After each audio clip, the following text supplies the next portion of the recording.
ibihe byiza abakunzi babiza TV Rwanda uyu mugoroba nongeye mbifurize ikaze kubigana nkugezaho bya buri munsi n'ubundi nitwa Eric Nshimimana.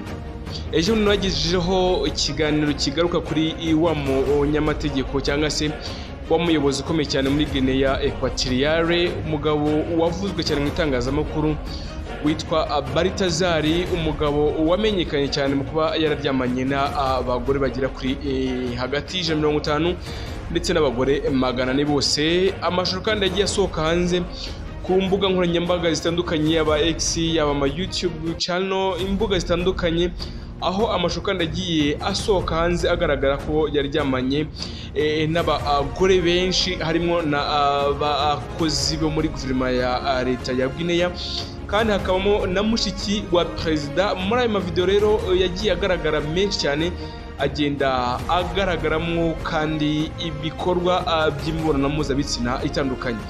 Bakibadutse nkuzana iki, reka tugende dusengura inkingo ku yindi turebe ese ahazaza ho umuryango nuwuhe, ese ubundi uyu mugabo kugira ngo ibi byose bibe byari byatewe n'iki, nuwe mugambi yari afite muri societe y'umuryango wa Guinea Equatoriale, ese nizihe ngamba uyu mugabo we yari afite mu bitekerezo bye, ese tuzajya tunareba ibi bikorwa yaba yarakoze byaba bihabanye n'ubwenge cyangwa se byaba bihuye n'icuruza ryo kugira ngo arebe ko wenda yakibonera amafaranga ku mbuga nkoranyambaga dore ko byateye.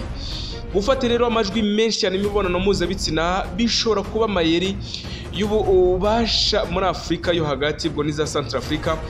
Baritazari rero Ebanga Engoga yafunzwe akekwaho ruswa mbere y'uko amashusho atangazwa akajya hanze. Sinzi ikindi kintu wari ukizi kuba amashusho yarasohotse hanze, ariko nyamara uyu mugabo n'ubundi yaramaze iminsi afunzwe kubera ruswa. Ibyo rero isi yose ibona nk'urukozasoni rwa kaseti ikomeye cyane, rushobora kuba kandi mu by'ukuri igice giheruka mu kinamico cyavugaga yabayeho kuzaba perezida wa Guinea Equatoriale.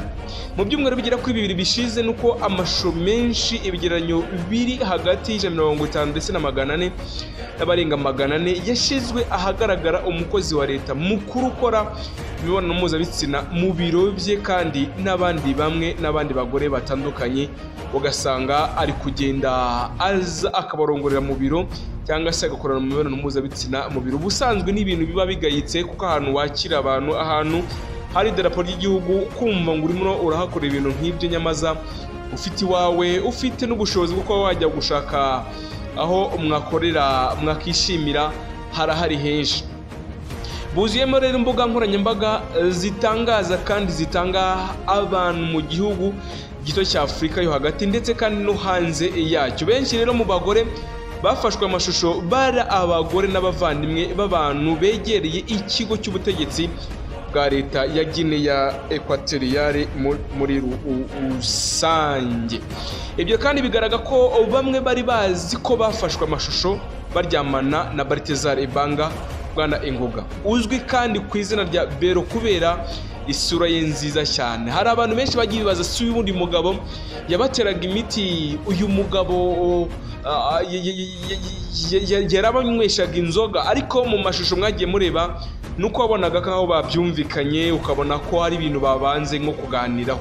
Ibi rero byose biragoye kubigenzura, kuko Guinea Equatoriale ni societe cyane bundi bujijwe cyane, aho itangazamakuru ryigenga muri Guinea Equatoriale ritabaho, bityo kugira ngo umenye amakuru y'ibiri inyuma y'aya mashusho bigoranye. Ariko igitekerezo kimwe nuko kumeneka byari inzira yo gutesha agaciro umugabo rwagati mu muyaga hariya muri Guinea Equatoriale, kugira ngo urumva atongera kuvuga ko urumva niba yari afite uruhare rukomeye cyane mu kugira ngo agire icyo yavuga muri presidency ya Repubulika ya muri Guinea Equatoriale, ari kumva niba igiso cyamaze gusohoka hanze biragoye ko hari ikintu yakongera kuvuga muri politiki yari ya Afurika muri Guinea Equatoriale. Bamwe cyangwa se Bwana Engoga rero ni mwishywa wa perezida Theodore Obiang Nguema, akaba kandi n'umwe mu batekereza ko bizeye kumusimbura kuba yaba perezida wa Guinea Equatoriale. Obiang rero ni perezida umaze igihe kinini cyane ku isi, amaze gutegetse kuva mu mwaka w'1979. Ni kera cyane rwose, urumva nukarikiratinga mashini yawe cyangwa se ugakoresha calculator yawe nuko uyu umuyobozi amaze imyaka myinshi cyane, amaze imyaka rwose igera kuri 45 ku butegetsi ari umuyobozi cyangwa se ari perezida. Uyu mukecuru rero w'imyaka 82 y'amavuko yagenzuye iterambere ry'ubukungu ryahindutse cyane bitewe n'ibikomoka kuri peteroli bigenda bigabanuka. Hariho kandi intoro cyangwa se uduce dutandukanye zikize cyane, ariko benshi mu bantu bagera kuri 1,700,000 mu gihugu cyabo n'abakene, bari mu murongo rwose utukura, bari mu murongo mubi w'ubukene. Raporo rero ya guverinoma ya Amerika ivuga ko umuyobozi witwa cyangwa se ubuyobozi bwa Obiang bwanenzwe cyane kubera uburenganzira bwa muntu, harimo ubwicanyi ndetse n'iyicarubozo uko bishakiye umunsi ku munsi. Yagize kandi uruhare runini cyane mu gusebya, harimo no guhishura ubuzima bubi bw'umwe mu bahungu ba perezida, ubu kandi akaba ari visi perezida, wahoze afite hafi amadolari y'Amerika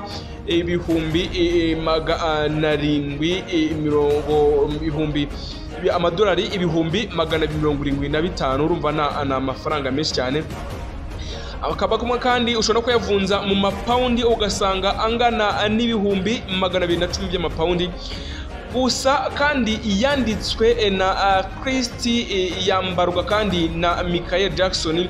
Nubwo amatora asanzwe ari muri Guinea ya Equatorial nta opposition cyangwa se yaraharimo ahagarariye, hari nuko ibyagendaga bikorwa muri iyi guverinoma, kuko aba ashwanyaguje ibingo bijya hanze bafunzwe aka kanya mu buryo ubunyage, cyangwa se bafite ibishushanyo mbonera ku biro bakurikiranwa bya hafi ibikorwa byo muri Guinea Equatorial kugira ngo uyu mugabo afite. Ganzi rero mbi ya Michael Jackson yigeze kuba ya vice perezida Theodore Obiang Monge, ufite icyifuzo cyo kuba perezida umunsi umwe muri presidansi ya Guinea Equatorial. Niki rero politike ya Guinea Equatorial ivuga kuri iyi raporo cyangwa se kuri ibi bikorwa bibera muri iki gihugu? Nuko politike mu gihugu rwose ivuga ku mayeri y'ingoro, kandi aha niho amahano arimo Bwana Engonga yabereye mu minsi yashize.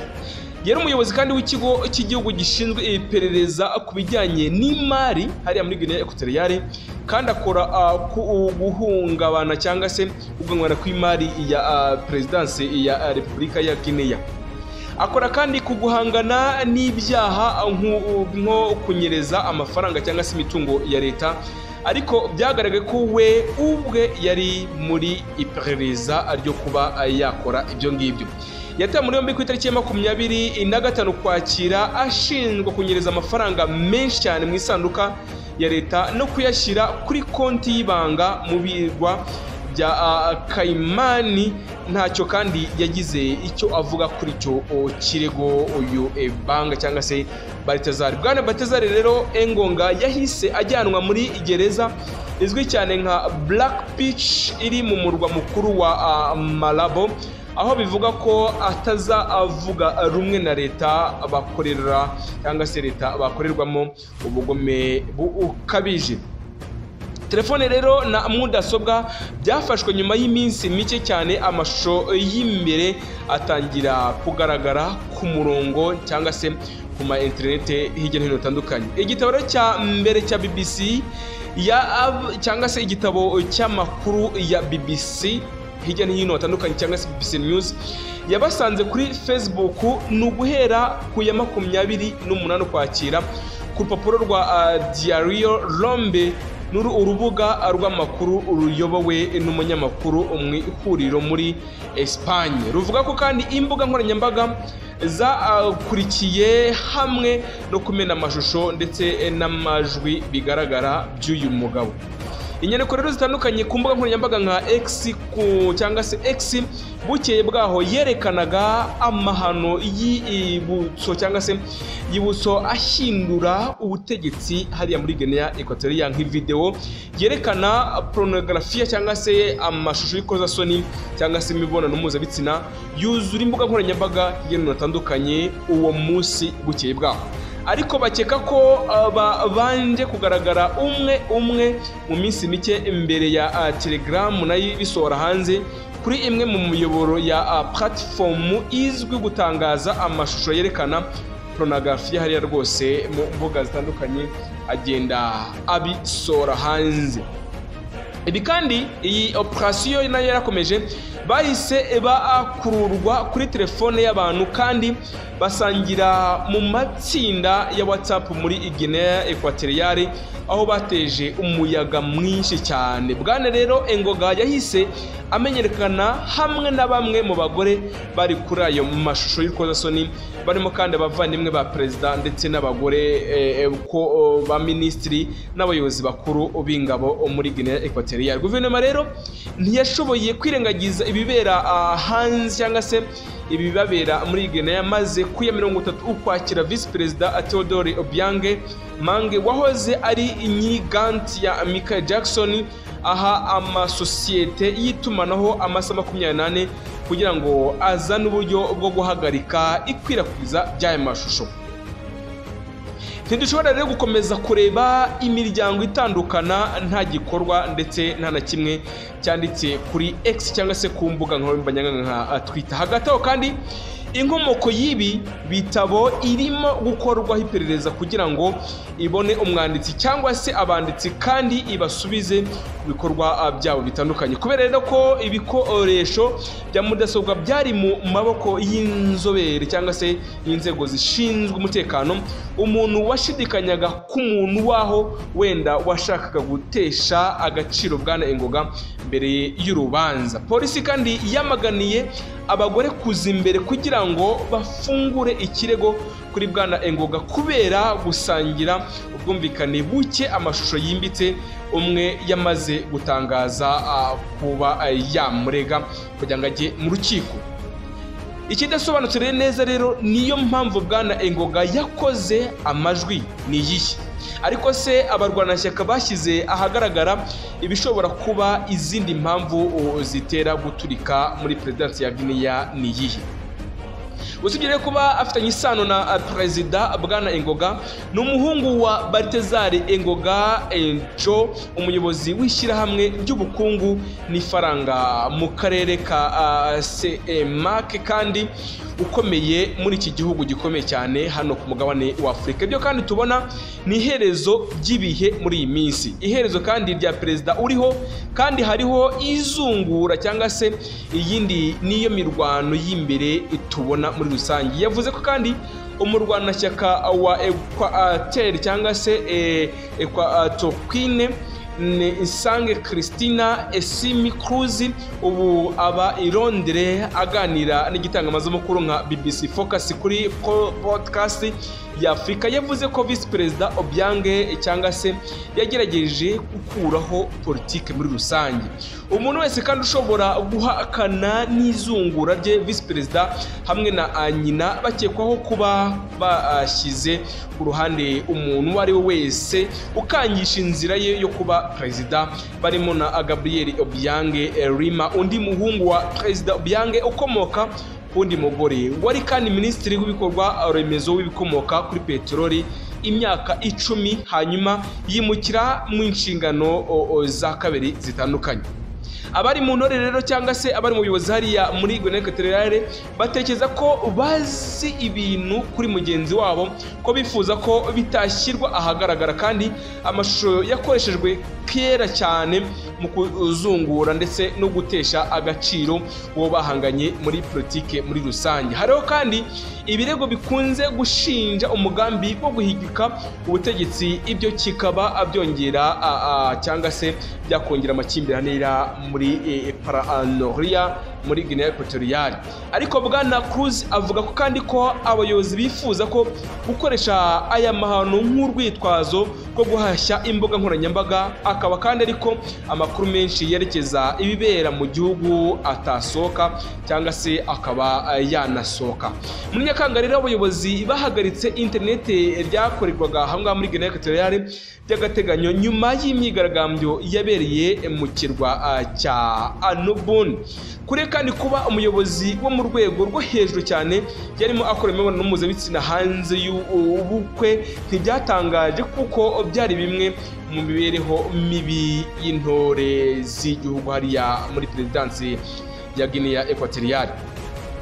Oti rero byameze gute? Vice President nawe kandi ubwe wahamwe n'icyaha cya ruswa mu Bufaransa kandi akaba yarafashe imitungo myinshi cyane mu gihugu bitandukanye, arashaka kubonwa nk'umugabo ukandamiza ruswa ndetse n'amakosa mu rugo muri rusange. Urugero kandi umwaka ushize yategetse ifatwa bya murumuna we basangiye nyina kubera ibirego yagurishije indege, yarafite indege ya leta muri rusange. Biro kandi amakuru byatangaje ko kuri iki cyumweru yagerageje kwigaragaza cyane asaba ko hashyirwaho kamera za CCTV cyangwa za kamera zo ku rwego mpuzamahanga mu biro bya leta mu rwego rwo kurwanya ibikorwa biteye isoni kandi bitemewe n'amategeko ya Guinea Equatoriale. Avuga ko kandi aya mahano yari yatesheje agaciro isura y'igihugu. Yategetse ko kandi abayobozi bose basanze kwishora mu mibonano mpuzabitsina ku kazi bazahagarikwa kuko ibyo ari amakosa kandi ukorenga ku buryo bukabije amategeko agenga imyitwarire y'abayobozi. Ntabwo kandi yari yibeshye ko inkuru yakwegereye cyane cyangwa se yakwirakwiye abantu benshi hanze cyane bamaze kuyibona. Urebye kandi amakuru ya Google atandukanye, amakuru ya za YouTube, ama X, ama Facebook, ama Instagram, iberekeza kandi ishakisha ririmo izina ry'igihugu ryarashwe kuva mu ntangiriro z'iki cyumweru. Ngo kuraswa urumva ni igihe kumva ko amashusho y'umuyobozi yagiye hanze ni nko kuraswa kw'igihugu cyane. Iki gihe hari kwa mbere rero kuri X Equatorial Guinea yari imwe mu magambo akomeye cyane muri Kenya, Nigeria na Afurika y'Epfo ndetse na Afurika y'Uburasirazuba, arenga rimwe na rimwe inyungu z'amatora yo muri Amerika atandukanye. Ibi kandi byatumye bamwe mu barwanashyaka bagerageje kwishyira isi ibibera mu gihugu babaye cyane kugira ngo babisore hanze. Guinea Equatoriale ifite ibibazo bikomeye cyane kuruta aya mahano y'imibonano mpuzabitsina. Yavuze ko Bwana Cruz ukorera umuryango uharanira uburenganzira bwa GE Nuestra, aya mahano kandi y'imibonano mpuzabitsina kuri itwe ni ikimenyetso cy'indwara gusa, ntabwo ari uburwayi ubwabwo irakekwaho cyangwa se ntabwo ari uburwayi bwa Guinea Equatoriale. Ngayo nguko rero ngibi byagiye biri hanze. Ikigaragara nuko uyu mugabo kuba yarafunzwe, kuba amashusho yarasohotse hanze, ntabwo kwari kuba yarabishakaga, ahubwo kwari kugira ngo byibura niba hari ibikorwa yakoraga bya politike ashyirwe ku ruhande. Nshuti bakunze za TV Rwanda, tuzakomeza tubakurikirane iby'uru rubanza ndetse n'iby'iyi nkuru. Nta yindi neguza naho ubutaha.